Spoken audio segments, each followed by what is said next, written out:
Ladies and gentlemen, welcome back. This is episode 64 of the Baschamania podcast. Today we have a man who has won at every level. Olympic bronze medalist Coleman is on the show. He has won junior championships, state championships. He won an NCAA championship. Coleman Scott knows wrestling, and he knows success at every level. He's currently the head coach of the University of North Carolina, where he's got a whole new set of aspirations and goals as a head coach. If you haven't subscribed to the podcast, be sure to subscribe wherever you listen. Apple, Spotify, Google, Stitcher, Overcast, wherever you listen to podcasts, be sure to subscribe to Baschamania. And if you enjoy this episode, be sure to leave a 5-star rating and review on Apple Podcasts. It's Baschamania!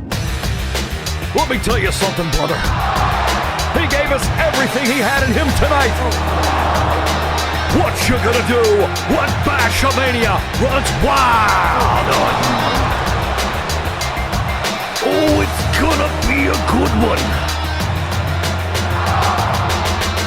And business just picked up here on the podcast. Oh, yeah. Coleman Scott, how are you, man? I'm doing good. How about yourself? I got so sunburned on Sunday, I ended up just chilling in the house yesterday, catching up on work and doing all sorts of stuff. And once we were talking about you coming on, I'm like, let me do like a real deep dive into your career, which I always do before somebody comes on. I don't want this show to be like a resume. I really want to provide value. So I try to dig deep. And as I was looking at your career, you have literally had success at every level. Like, it's wild from like very early on to success in the Olympic stage. And your career, the last couple of guys I've had on, one was the Buffalo Bills head coach, so he doesn't wrestle anymore. Anthony Robles and Richard Perry both started wrestling late. Robles was like 8th grade. Perry was in 10th or 11th. Now it's kind of going back to the traditional story of a high-level wrestler, which is like, yeah, as soon as I can start walk, I wrestled. So I'm curious to dive into your story. We'll kind of hop around a little bit, but you were born in the wrestling hotbed, Pennsylvania. What got you started in the beginning? What got me started really grandfather, right? A lot of stories of him wrestling back in the day. Ended up, I think he was state runner-up his senior year, and then went into the military, went into the Navy. But he always had stories, about him wishing he would have gone on a little bit, and if he would have won a state title, he probably would have gone to college to wrestle. And dad and uncle wrestled a little bit as well. Nothing crazy, and really just brought a flyer home first grade when I was 6 years old. And I've done now later in my life, I've done a lot of reading on and I always reference this book called Outliers. I'm sure that most people have read it by now, and it really talks about being at the right place, right time, right age. Sure. And I feel like I was that person, just being in the right area, born in, small town, Waynesburg, Pennsylvania, starting the basic little league program with your local school. And the coaches, and I say outliers because the coaches I had, which ended up being my best friend's dads as through, were high level wrestlers. So me being able to jump in and my dad having a sort of hands off approach. He was involved a lot in the back end of everything, but didn't really never coach me. And so I'm so fortunate just to grow up like I said, be born when I was, bring a flyer home, start, love the sport. My dad was huge on multi-sport. So I did baseball, soccer, wrestling, you name it. I did it pretty much my whole life up until college. So it was really just brought it home, started wrestling, and I think I took second one of my first couple years, and then just sort of fell in love with the sport once that happened, and fell in love with the isolation of there's nobody else to blame. Right. Were you good right away? I mean, you have 4-time Pennsylvania junior champion. Like, you had success right away. Like, were you good right away? Heck, I don't know. I think so. I didn't even know that stat, right? Somebody argued me a couple years back about how many times I'd won Little League State. And I go, guys, I honestly have no clue. And I called my dad, and they thought I was lying. And I called my dad. I was like, you got to get on the line. I called my dad. My dad's like, hell, I don't know, son. I can't remember that far back. I don't know, 3, 4. It was somewhere in that vicinity. We knew about how many, but I had success early, and that sort of helps the love of the sport, right? I mean, sure. we live in a world where we're addicted to success, And so that helped. That definitely helped me go on through. But I have lifelong friends that started, a year or two around me back in Waynesburg, and I still have communication with them. That's awesome. And we wrestled all the way through high school together, and some of them wrestled on to college and at different schools. And it was a pretty neat area to be up in, and a good time to grow up. And you did have, you had the success early, and it continued. Like, you were, I think, 6th your freshman year, and then you won 3 straight state championships in high school. What do you think led to that level of success, let's say through high school? Great groundwork, right? Growing up in Little League, I remember our program, I was the smallest of the bunch for a long time. I don't believe that. I got the crap kicked out of me for a lot of years.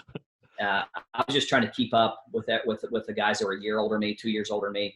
I was sort of the youngest of the bunch and the smallest. And those guys just elevated everything. I didn't know it at the time, right? You walk out of practice crying, and as a little kid, and didn't get a dang takedown that day, or, got beat up, and, but I wanted more. I wanted to win those matches in the room.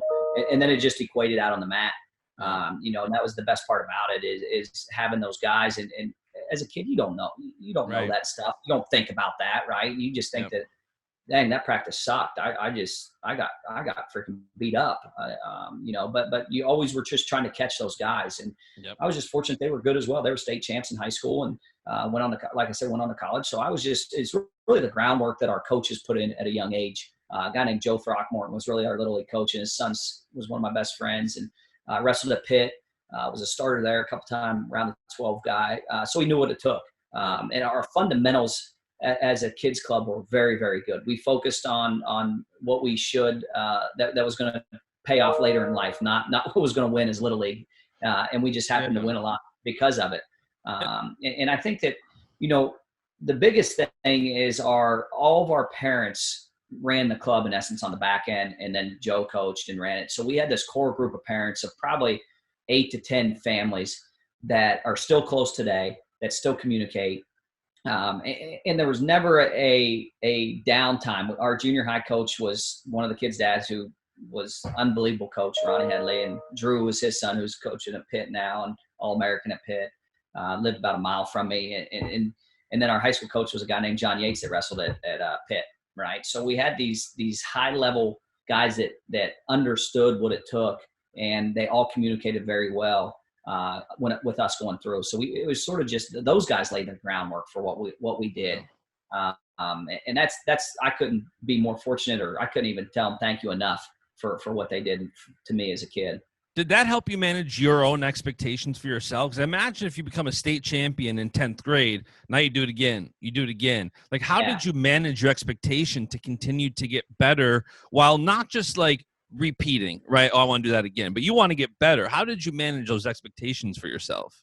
A lot of that is we were big on freestyle as well, right? So you would go to everybody went to Fargo. I didn't even know I don't think there was a cadet worlds or, age group world championships at that time.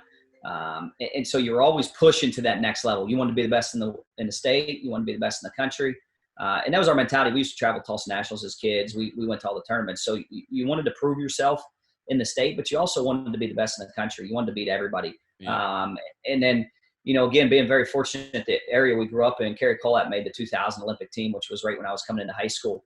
And he was 10 miles down the road. And my junior high coach, Coach Headley, was his high school coach at Jefferson. So, and that was we're in the same county, right? So that was small world, small world. And his sister was my English teacher in high school. And, so paying attention to what that guy was doing, what Kerry was doing at the time, was elevating us all, right? Sure. Just for the sheer sense that we saw a small town guy that we personally knew that was at the absolute highest level.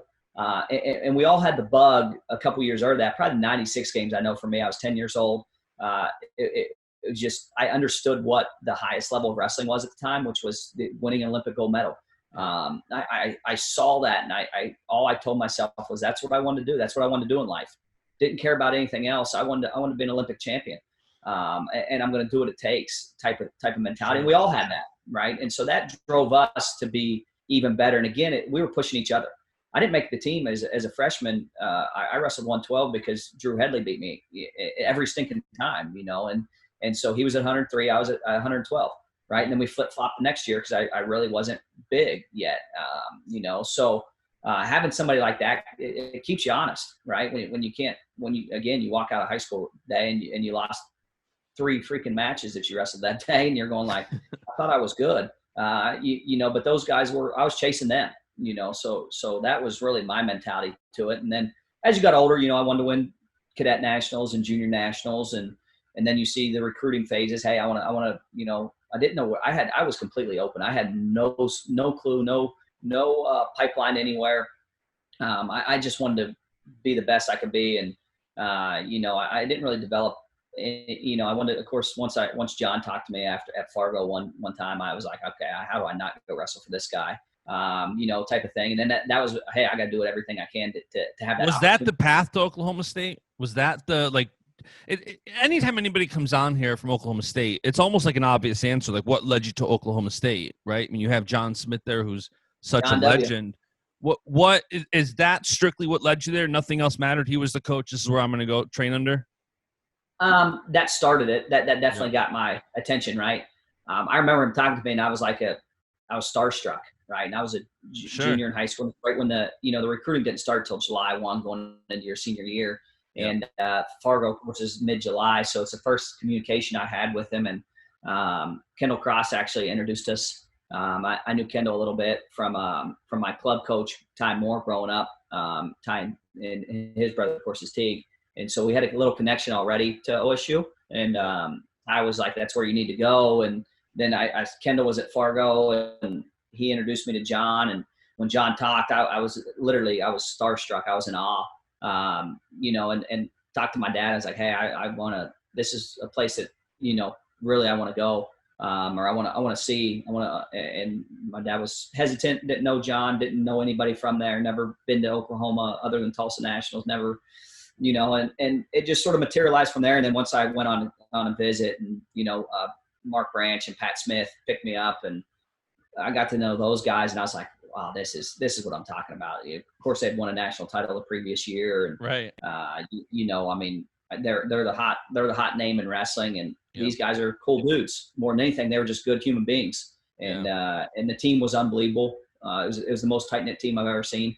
When we were going through, and it just continued, and it just everything. It checked every box once I got there. Right, John intrigued me, and then getting to know John more, and Coach Smith, and then Pat and Coach Branch, and it just everything just sort of you start going through this checklist, and you're like, well, they got this, this school doesn't. I didn't feel this there. I felt everything there when I went, and it just that's how it happened. And recruiting process was way different. I saw Stillwater one time on my visit for 48 hours one night before I committed. John sat in my living room. Came after my visit, right before signing period, because I hadn't made a commitment yet, and there was no social media. I didn't even have a cell phone. So everything was going through my landline. I was answering messages at night and calling coaches back. My dad made me call everybody back. Yeah. And then I got my visits, and then those coaches, continued to communicate, and everybody came and sat in our house and talked. And it was just one of those things where I just felt at home. I felt like if I wanted to be a gold medalist, if I wanted to chase my dream, being a national champ, an Olympic champ, that's where I needed to be. And that's what I felt the most. And it's funny because looking at your career, like holistically, a lot of times nowadays, you see a lot of ups and downs. You see like freshman NCAA champions, and then they kind of go down the next year, and they up and down, up and down. Your career, you continually got better until you mastered it. And if you look at your college career, it's no different. You went from 8th to 5th to runner-up to champion.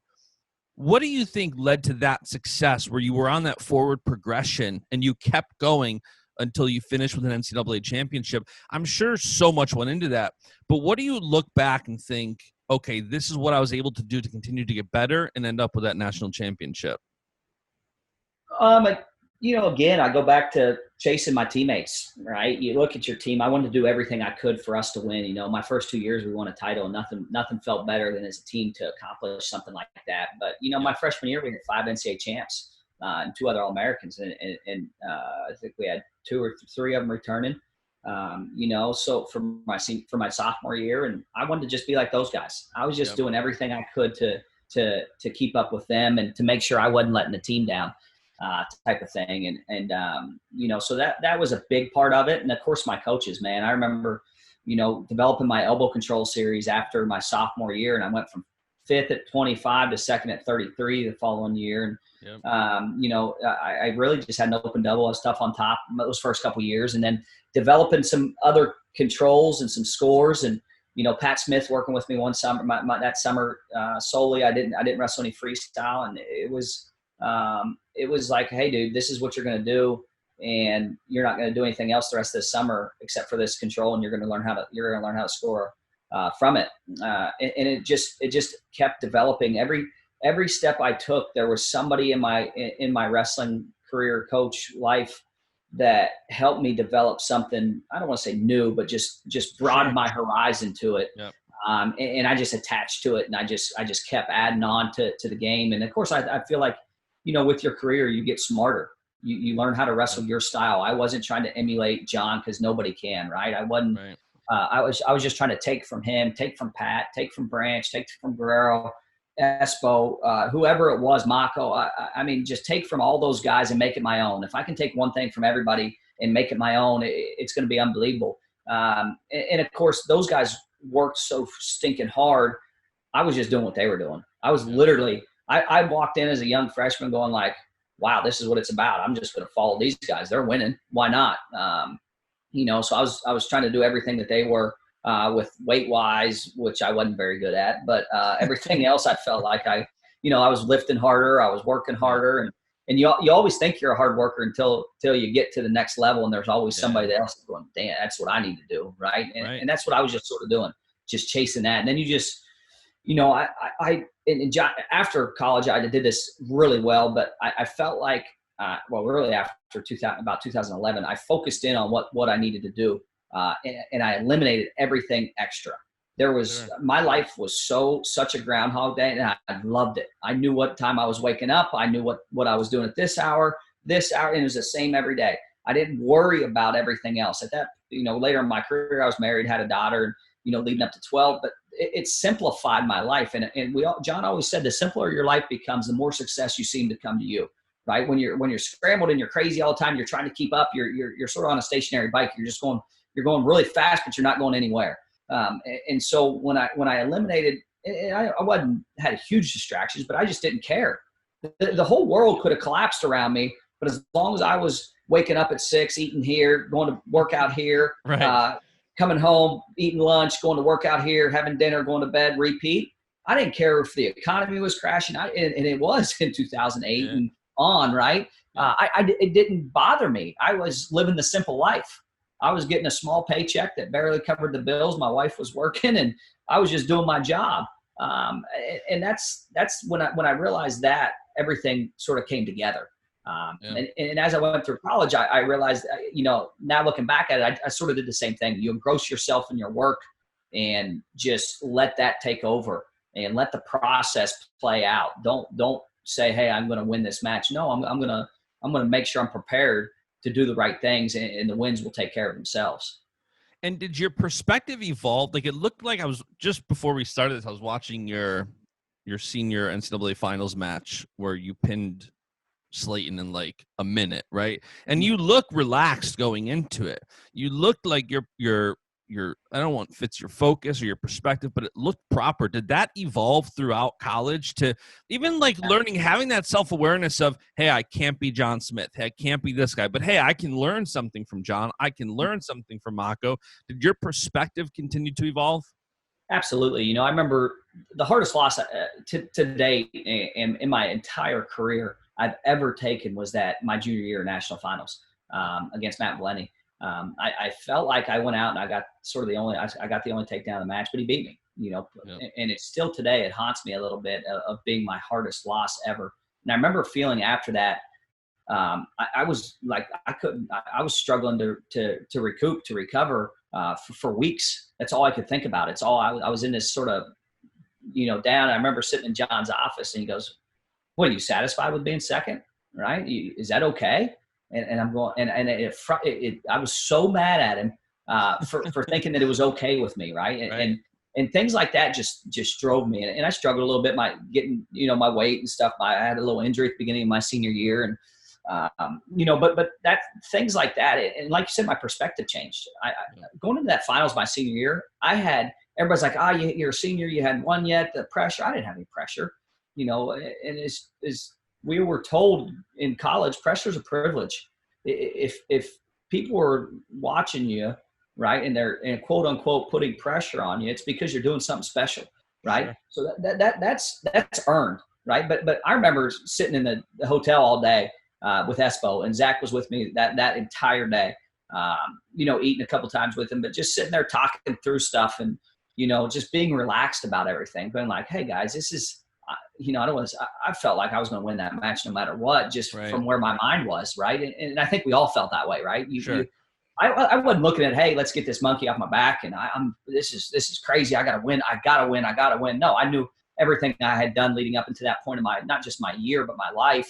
I had done it the right way, I guess. 20/20 hindsight, you could change things, but I knew I'd given everything I had, and I had no regret going into that match from where my career had taken me.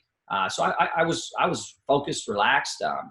Looking back at it now, I thought I sort of stunk, the way my wrestling evolved after that. But at the time, I was the best me, the best version. And that's sort of what I look at. And up until that point, right, let's say that thing was 2008, you've already had like 12 years of like championship seasons, junior, state, college, and you wrestled another 8 years. Leading up those first 12 years or so, how did you not burn out and continue? You see a lot of people who start really young kind of fizzle out. And it's a demanding sport. I'm curious what you think your reason is for not burning out and able to continue that forward progression that you had. I think a lot of it is, well, there's a few big things that I always look at. I think that one of them is weight cutting. I wasn't allowed to cut weight growing up, right? It was old school before you registered online. So I walked up to the tournament, whatever I weighed, I wrestled. Growing up through Little League. High school, I thought at the time I was cutting a few pounds, really wasn't cutting much. Yeah. It really didn't evolve. So I think that helped a ton. And then I think the people that were always around me, my parents put around me, right, that they weren't, I didn't have other kids complaining about, I can't wait to get through wrestling season. No, we were wanting to get better every day. We were wanting to wrestle the next level. We were wanting to win a freestyle junior national title. We were wanting to do a whole bunch of other things, and playing other sports. When it was fall, I wrestled through Fargo, and then I'd go right into soccer, and I'd play soccer all the way up, and they overlapped a little bit, because we were making the playoffs a couple of years in soccer, and our preseason would overlap with the end of our soccer season. But fortunate for us, our soccer coach was our wrestling coach, and so we implemented those pretty well. And then, I played baseball my freshman year until I broke my elbow. And I can't really throw anything anymore, but I have a couple pins in there still, a couple screws. But I was always doing something else that kept me missing wrestling just for long enough. But it wasn't that I was off and I was completely not working out. I was always working out. I was always doing something to evolve in maybe a different way. But the love of the sport, and not solely focusing on, you need to win Tulsa Nationals every year, you need to win state, and that's the only focus. That's all we're focused. No, man, I was wanting to win a state title in soccer. I was wanting to make the playoffs. I was wanting to help these other things, and that helped us a ton. And our coaches encouraged it. Our parents encouraged it. And of course the weight thing I think is a huge benefit. When I see kids cutting weight, I'm going like, I'm not recruiting you because you win 18 Little League state titles and everything in the country, you're triple. Right. I don't care. I don't ask you that. I don't even know. Go wrestle and get better. How about that? Get better at the sport. Fall in love with the sport. Because when you fall in love with the sport, usually it carries you through life. I love the sport more maybe now even than I did growing up. Right. And because of my perspective of it. Right. I feel like it's given me everything in my world, my life right now. It's given me a great career. I met my wife at Oklahoma State. I have 3 kids. So it's given me all this stuff. Now it's my turn to give back to these kids and these generations of what this gave me. You know, and it's just one of those sports, man. When you're in and you see what it's about, not the wins and losses, what it's about and what it builds you as, how can you not love it? You know, how can you not love this thing that we do? You know, and I don't know. I think I was fortunate with my parents, my coaches. That's really what I could attribute me not burning out for. Yeah. And I want to talk about your coaching style and a few things, but to kind of go through the Olympic run real quick, you were fourth in the Olympic trials in 2008, and then you ended up making the team in 2012.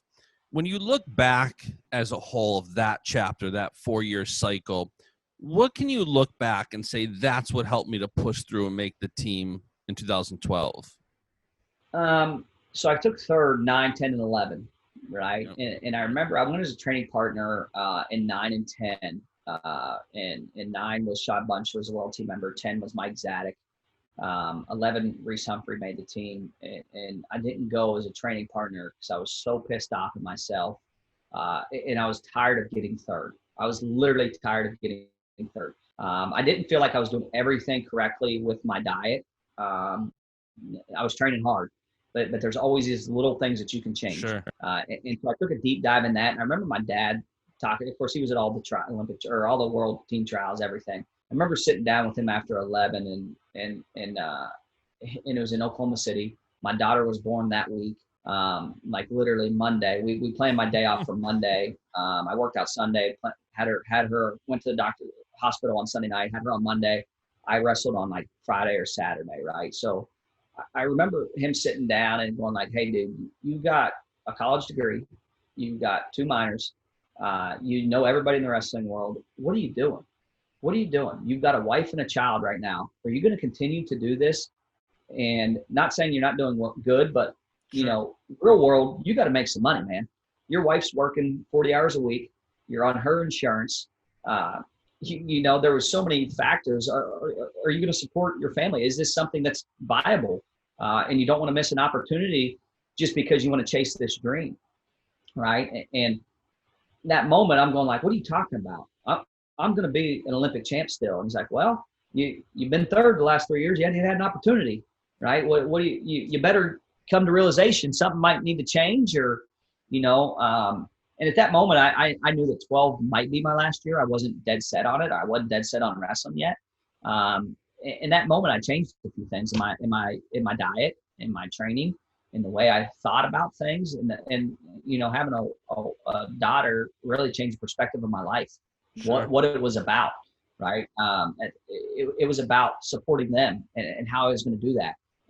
You know, and things become a little different when you got to feed somebody else. Yeah. You know, and that was a big part of my transition from 11 to 12 and those jumps I made. And very fortunate, you know, at that moment, right after 11, Kenny Monday came in as our club coach at OSU.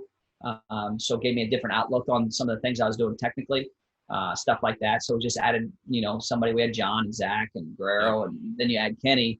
So now you got another Olympic champion in the room, and all that stuff combined sort of helped me transition into that 2011-12 year and go on that run. And when you finally make the team, what kind of honor was it? You know, here we're coming off Memorial Day yesterday, where you see the flag everywhere, and you think about it so much more on days like 4th of July, Memorial Day. Yeah. What kind of honor was it to represent the USA in the Olympics? Every time I hear that national anthem, it gives me chills still to this day, because that's when you realize you want to be an Olympic champ, and you see every picture you see or video you see, it's the Americans standing on there with the national anthem playing in the background and sort of tears coming down their face, just the pure joy that those people have because they've reached that level, right? And as you said, like, that's all I wanted to do was represent the country and put that flag on my chest and do it in the right way. Represent them in the way that they can say, man, that's the way you should do it. That's you know, I kudos to that guy for doing that, you know, and we have tons of them, you know, JB and Kyle and all those guys that have, you know, won gold medals. And, you know, every time to this day, it just, you know, just being prideful in something, right? Whether it was high school, winning for Waynesburg, college, winning for Oklahoma State, then it transitions. Hey, I want to be representing the United States of America, because it is the greatest country in the world. And I want to hear that the national anthem. on that night in London. And that's what I want with me standing on top of that podium. And so you just take pride in that. I wasn't worried about money. I wasn't worried about the sponsorship. I wasn't worried about any of that. I was worried about representing America and freaking putting that flag on my chest. That's all I wanted. And it's really to give back. I think I saw Gwiz tweet something yesterday just about every time he hears a national anthem and sees the flag, he sees, he just thinks about all the people that really give us the opportunity to do what we want to do, right? For me to chase this dream, and we got other people making sacrifices their life, right? That's what I'm thankful for, and that's all I wanted to do was give back to them a little bit in that moment, or that time, that short period that I wanted to do that for them. And what was your perspective after the Olympics? Everybody wants the Olympic gold, and it's such an honor to medal at the Olympics is insane. The small number of people who actually do that is just wild. What was your perspective after you win the bronze? You only lose to Askarov, who ended up being the gold medalist in 12 and silver in 16. What was your perspective heading out of London? That night I broke down a little bit because I was, I held it in for a little while, but I remember the team party, I broke down a little bit. You have 2 gold medalists. It's all I wanted to ever do. And it's like that. It was like I don't want to say worse, but you were right there, right? You came away with something, but you're right that you're even closer than getting pinned, not even having to, go 0-1, whatever. Yeah. It hurt. I'm not going to lie. And I remember being, tucking the medal away after that night and, putting it in my bag. And I was flying home just two days later because the games we were right at the end of the games. And I'm with John and we're flying to Oklahoma City. And we had a connection in Chicago. And there's a bunch of people waiting because all the Olympians were flying together. So they knew we were coming in on United and everything. So there's TV people there. And I just sort of put my head down and, nobody knew who I was. I didn't care for them too, and I remember John grabbing me and he's like, dude, you these people just watched you do something very special. Their pride in you being an American and representing them in this moment showed us off. Be proud of what you've done. And I was like, yeah, you're right. I probably should, right? But I was still a little upset. And I remember, and then we got to Oklahoma City, and of course everybody knows John in Oklahoma, and we're walking through the airport, and one of the workers stopped us and recognized him and me, and John, it brought back full perspective. She was crying because I had won for the country, right? And thanking me, and I'm going like, thanking me for what? I just wrestled a couple wrestling matches, right? And but he's like, hey man, this thing can change people's lives just seeing it. You never know who's going to have that dream one day, or who's always been engrossed in it and never been able to do it. Just being able to feel and touch and see that medal and you can change somebody's life for the good. Yeah. And so that sort of changed what I was, the way I looked at it. I'm still, I don't even know where it is right now, the medal per se, it's sort of just tucked away somewhere. You can send it to me for the office if you don't want it. I don't really get it out unless I have to do some digging every time somebody asks me. I usually ask my wife where it is. I'm very glad of what I did and what I accomplished. And it was more for the people that put everything, their whole lives into me to chase this crazy dream. Cause that's the way it's viewed, right? It is a crazy dream. And, I wasn't making money. I was doing all this just for pride and the love of the sport. It was for them. It's for my wife, my family. We had 96 people in London with family and friends there that were in the venue that day I won. It was for them, right? It was bittersweet, and to say the least. But I'm very thankful that I I was able to come through on that, because I can't imagine being on the other end and walking away with nothing, giving my life to everything, and and not that it's nothing. You make it, you're, as I say, once an Olympian, always an Olympian. It's not past, form, or present. You're an Olympian. It's a huge accomplishment. But it was for them. If I could, I've never been able to thank everybody because they're always there, but and tell them, because it is sort of hard to say, what's this for? Well, it's for you. You guys gave me your life, right? You let me chase this thing. Mom, Dad, you carted me around the country for my whole career, and not knowing what it would accumulate to, even go to college. Gave me that opportunity. It gave me an opportunity to chase this dream. And this for you, for my wife, freaking working every day while I went to practice and stuff like that. And this for you guys. This is for you guys. And I'm still doing what I love and chasing another crazy dream and Right. and trying to develop national champs. Right. So it was. It's hard to explain how I felt after that moment. I really was happy for a short period of time. Yeah. And when it sunk in, when I'm standing on the word saying I got to listen to the damn Azeri national anthem or whatever you want to call it, their song, it hurt. It hurt hard, because I felt like the match was very close between me and Asgaroff, and I was just a little too late type of thing. And watching him beat Kudakov in the finals, actually, I didn't even watch it. I'm not going to lie. I didn't even watch the match because I didn't care at that moment. Right. I was doing my thing. Yeah. So it was hurtful, leaving there a little bit, hurt my heart. Right. But I was very thankful for my coaches, my family. And it was for them. They put their life into me. And it's the least I could do is show them something and walk away with something. Totally. And you still went another 4 years into 2016. Uh-huh. Did you know instantly, like, I have more in the tank? Like, did it leave you hungry and that's why you went another 4 years? Well, I was 26 at the time. And at that moment, I felt great. Leading up to Olympics, my body was unbelievable. My health was unbelievable. My diet was good. And when Coach told me earlier in my career, simplify your life, I did the complete opposite of that after 12, right? With getting into coaching. And had another kid in 2014, which that stuff was easy compared to what I was doing, but just making the move in 14 out to North Carolina. But my mindset also, I was in another part of my life, right? I was this sport gave me everything that I could ask for. Now's time to make sure that I can support my family, right? And I need to set it up to where, because now I'm looking at the next 30, 40 years to make sure that I have the right opportunities for them, my kids, my wife. And so she doesn't have to work freaking all the time and she can do what she wants to do, maybe, where I've sort of bogarded the whole relationship and done everything I wanted to do. Now's time for that. And so that was my mindset. Once I got into coaching, I knew that's what I wanted to do.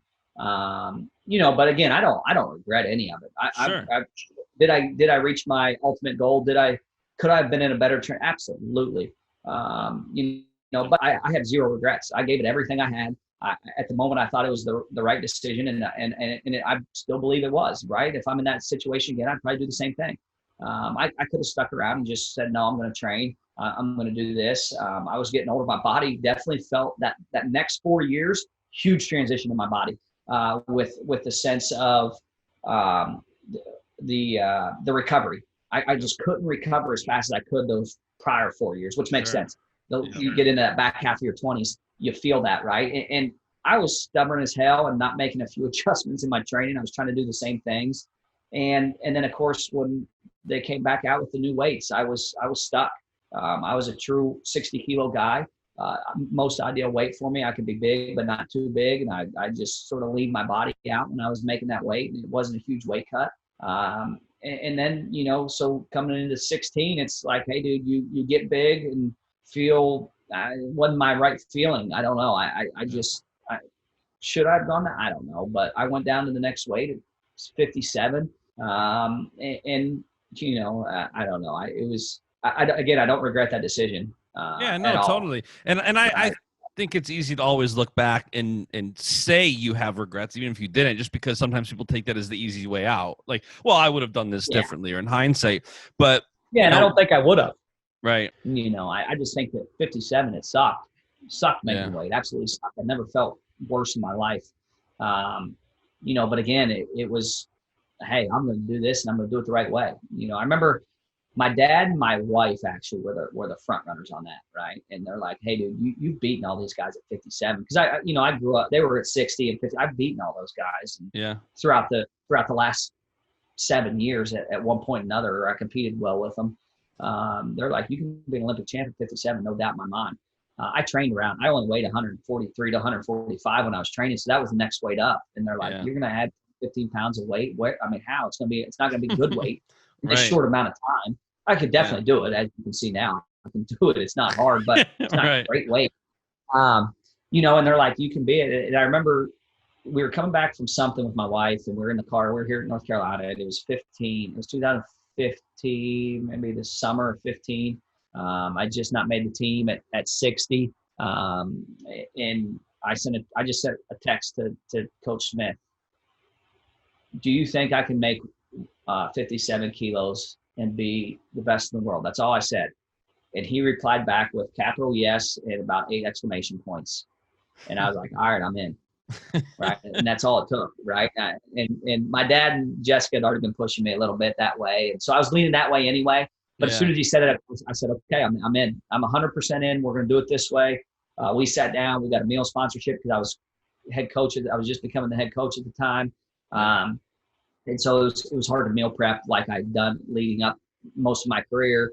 And so we got a company, and I just sort of went 2 feet in, and, you know, the rest is sort of history. Again, losing in the trials, is what it is. And, you know, take nothing away from those guys. They beat me that day. And your last match was simple. You know, but again, it's funny how that works out with Tony being your last match. And I was watching that match too. First of all, what was he saying to you? This kid always has like these monologues after important matches. Like he did it with Gilman. He was talking to you. Do you remember what he was saying to you after? Yeah, he said, I'm not done. He asked me literally, it was a conversation. Like he said, it goes, are you done training? And I said, I can't remember what I said, but it was a hell yeah, I'm done. This is it. That was it. Yeah. Right. I'm not going anymore. Right. I knew at that moment I was done. Right. And he said, if you know, anything materialized, I'd love to train with you. And I said, hell, I don't care. Right. Yeah, I'm done. It don't matter. Yeah. I'd love to train with you. And we were competitors all the way up till then. Of course, Iowa Open State. And of course, I knew nothing other than I didn't know the backstory of what progressed later in that tournament, right? I knew none of that, and I didn't pay attention to any of it at the moment.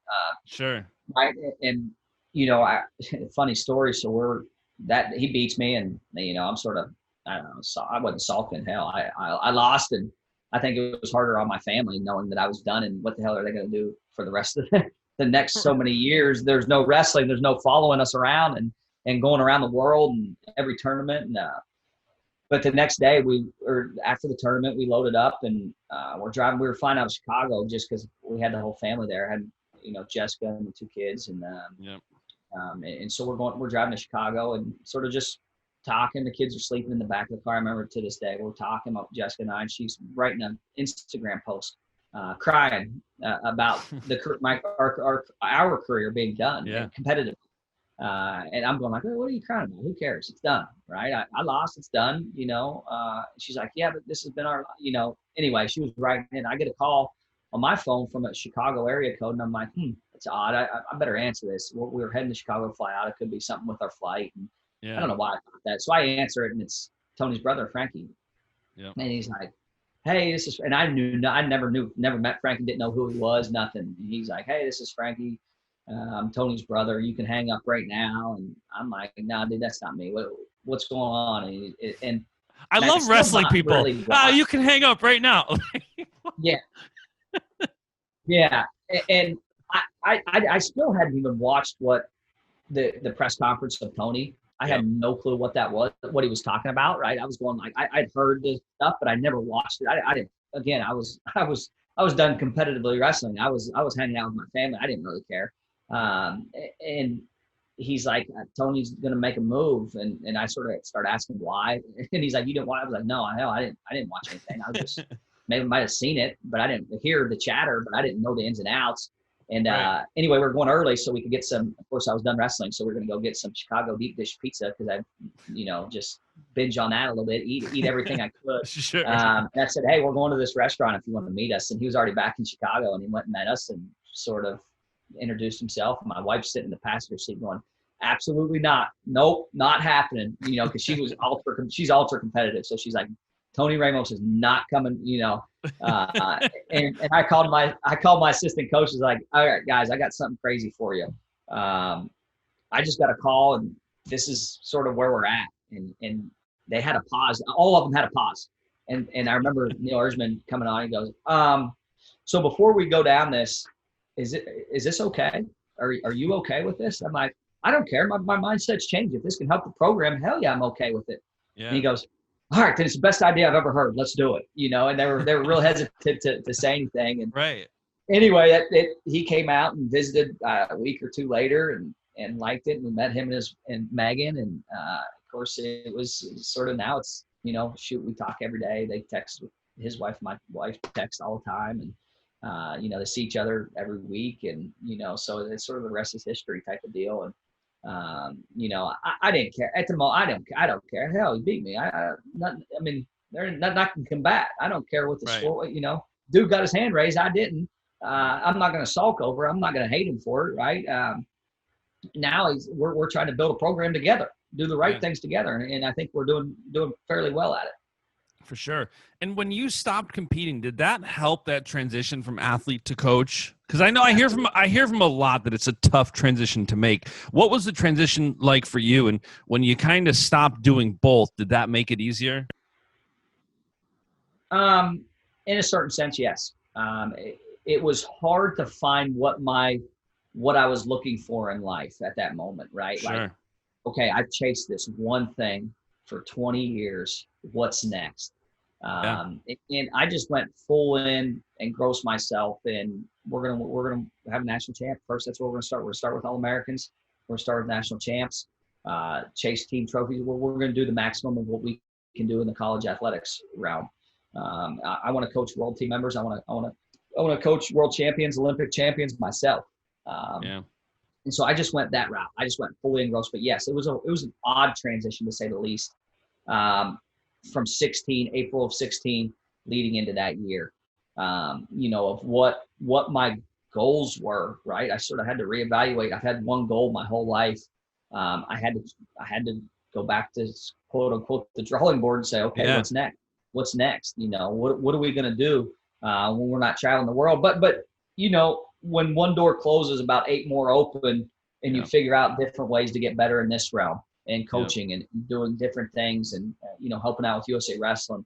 I went right into, I coached the world team in 17 with Bill and those guys, so I just fully jumped in in that level, and just sort of tried to, we're Carolina, man, University of North Carolina, great place to be, great place to live. So I met a whole bunch more people. When I was training those first 2 years, I don't think I met anybody outside my coaching staff, and nor did I care to. Right. And Jessica did. She was, because I thought that was huge for her.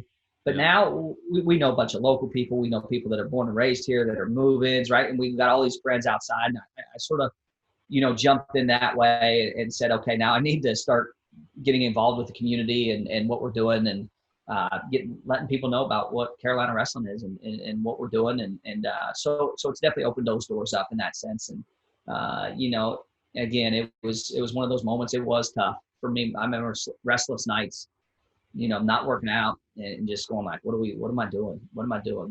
Is this what I'm supposed to be doing? Right. I felt my whole competitive career, that was what I was supposed to be doing.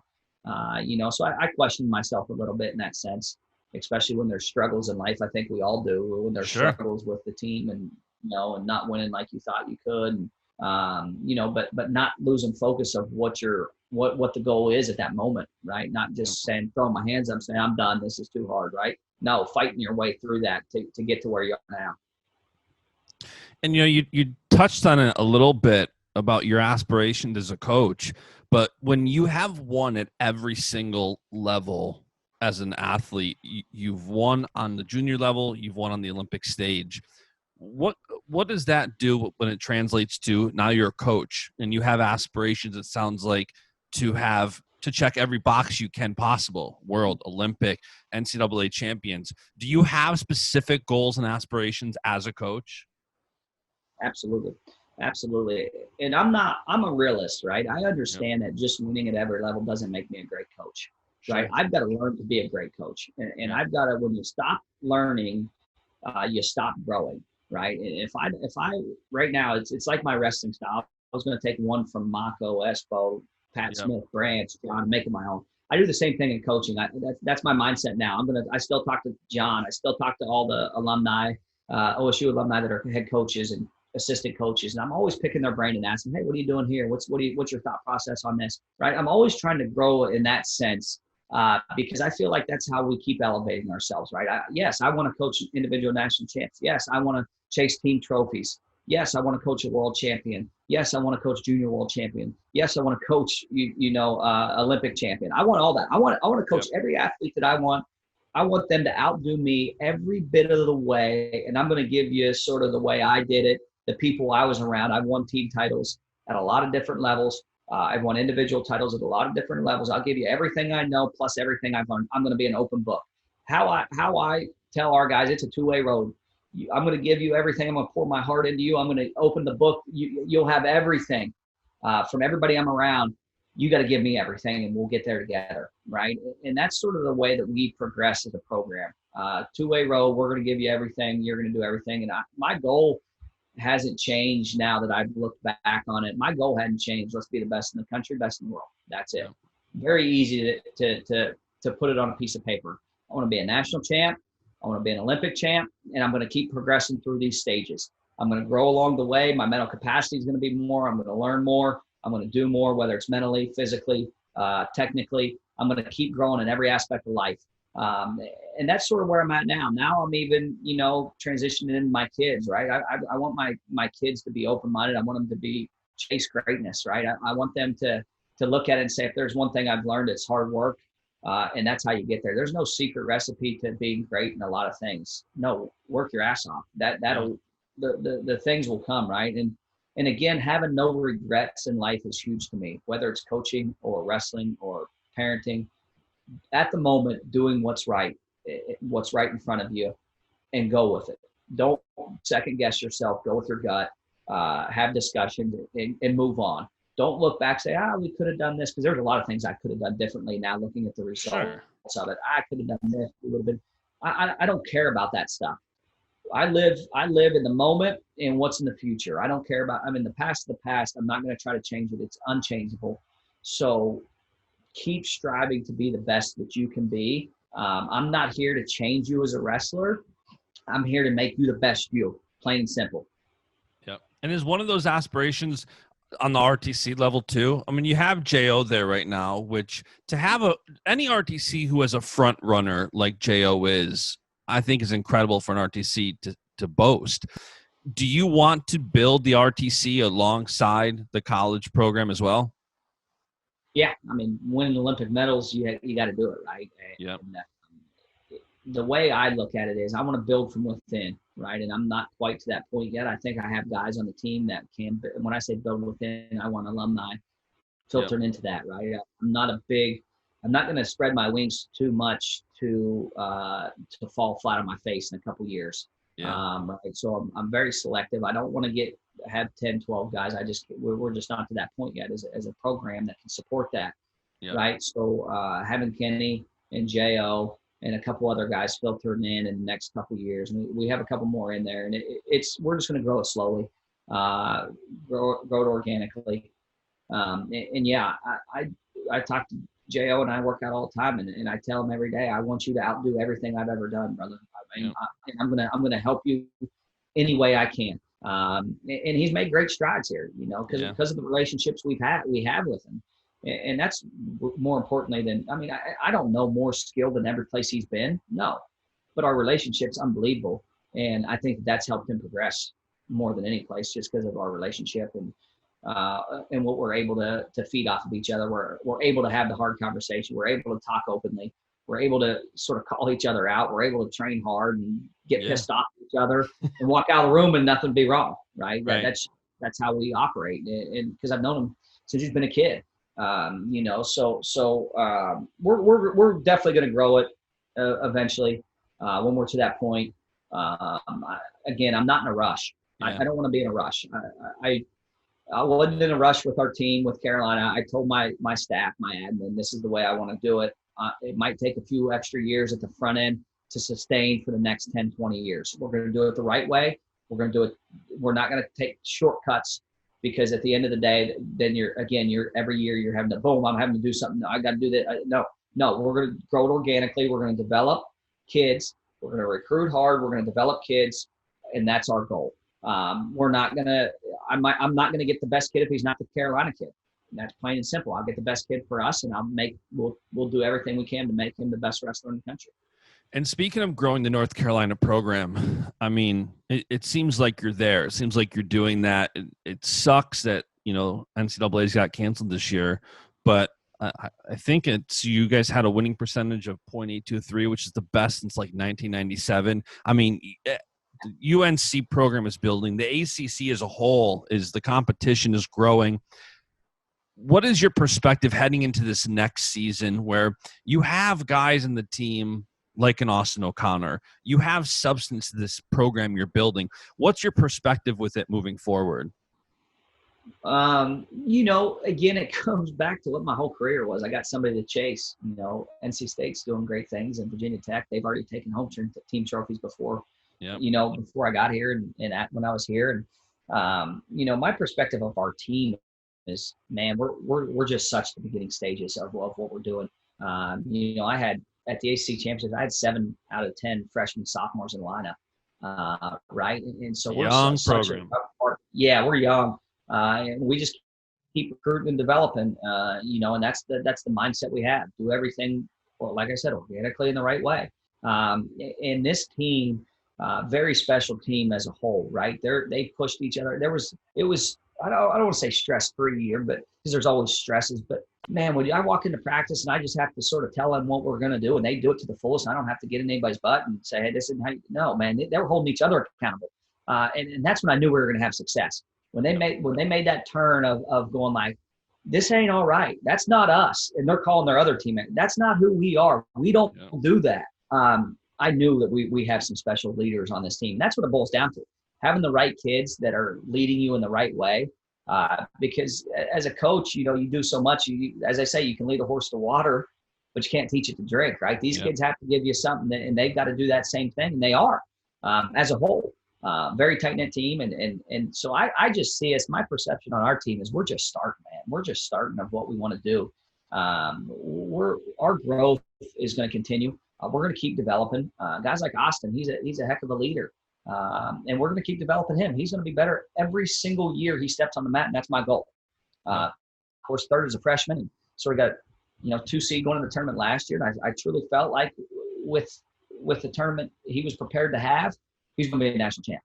He was going to be a national champ. I wrestled him the 2 days prior to then ending our season. I'm going like, whoa, this is a different cat, right? And that's what I saw with the whole team. And we're getting better, even now. I know the guys are doing things on their own, and they're going like, we're more hungry than ever. We just got something taken away from us.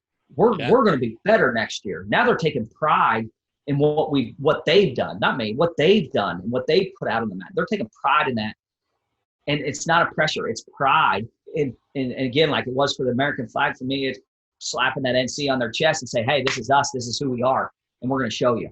And that's what I love about it. Totally. And, it's funny when we talk about NCAA's being canceled this year, UNC is one of those programs that I look at and say, man, they were on the rise to have somebody like an Austin O'Connor come in and have a national champ, where it almost feels like it impacts you more than some schools. And it's easy to look from the outside and think that. But, one of the things we were texting about yesterday was all these social media posts you've been putting out about what are you thankful for today, and this just attitude of gratitude you've had. And it's with NCAA's being canceled and all these things happening, it's more important than ever. I'm curious what led you to not only have such a fresh perspective of gratitude, but to really share it and encourage it. Like, you're putting out posts every day, and I know how, I don't want to say it's hard to find things you're grateful for, but my wife and I have a little magnetic like whiteboard on the fridge, and we try to write down 3 things we're grateful for every day. And it makes you think sometimes, because after you go through the first 10, 20, 30 things, it's like, okay, let me think of something, right? What led you to want to be doing that and really focusing on gratitude right now? So I don't know how it really came about, but I was end of April. At that point, everybody's still sort of complaining that we didn't have our season. I saw a lot of complaining about this virus and what we can't do. And I remember I was just sitting in the car one day, and I think Jessica was driving. I was just looking at it, and I just sort of typed it out, and I'm like, man, what are you thankful for today? And I said one thing, and I said why, and I sent the tweet, right? And then as I'm thinking about it, and a couple people responded, I'm like, I should continue this through the whole month of May, every day. And I haven't ever told anybody this. You're the first one to know. I don't even know if my wife knows, but I started writing in my notes, and I'd say, I put just like my tweet, what it is, so I'd copy and paste it. But I just started writing tons of them. So some mornings I wake up in the middle of the night, and I realize what I'm grateful for in that moment. And of course, some of them are, like you said, some of them are super easy, right? We're thankful every day for this. I'm thankful for my family, the life I have. But there are days where it's, what are you thankful for today? And I try to do it in the moment a little bit. I write a bunch down, but I switch them around, and I wake up and I'll be like, man, I'm really thankful that I have this opportunity. I'm really thankful for the process that I went through. Whatever the struggle was that day, I'm thankful that I went through this because it got me here and has the perspective that I have on it. I don't know how I really came about it. I just sort of started doing it. And do you feel the difference with it when you're doing it? Because I know that when I'm writing things down, it forces you to focus on the good. Absolutely. It forces you. When you're having a bad day, a bad week, a bad month, whatever, it forces you to focus on that. Do you feel like your perspective is shifting toward the good when you're doing that exercise? Absolutely. And I do it every day. And it takes me a lot longer to, because again, I didn't go through college or high school at the digital age. So I don't have a bunch of pictures that I can just go grab. Right. So I'm trying not to repurpose any picture, and I'm trying to give a little, because as we know, when there's a picture, when it's visual, people click on it, people see it. And it's not for I don't even know what my feed is. I don't even know what the impressions are. I don't even look at them. I don't care. Yeah. Right. But I want people to see, and with a picture, they're more visually inclined to click on it and be thankful. Maybe they can say, hey, I am thankful for this. That's a freaking good perspective. And that's all it really is about. But yeah, it takes me a while to actually sit down, and like I've got today's, I got the word of what I'm thankful for, and but write a little bit of why I'm thankful for it. And hopefully, my thing is, I just hope I can, again, going back to what Coach said, inspire somebody, change somebody's life just because of a tweet they read, of an Instagram post they read,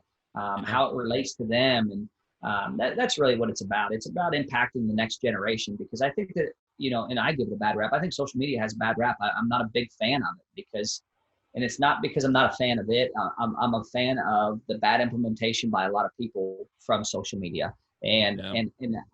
So I'm trying to just have a good perspective on what it can do, because it can have positive impact on people. Yeah. But again, I got a 9-year-old daughter. I'm going like, absolutely not. You will not have social media. I'm not, because I know what the back end's about. I know how kids take advantage of it. I know it's not an open journal, which people think it is. No, this is a thing that once you send it, it can be found. And it better be thoughtful.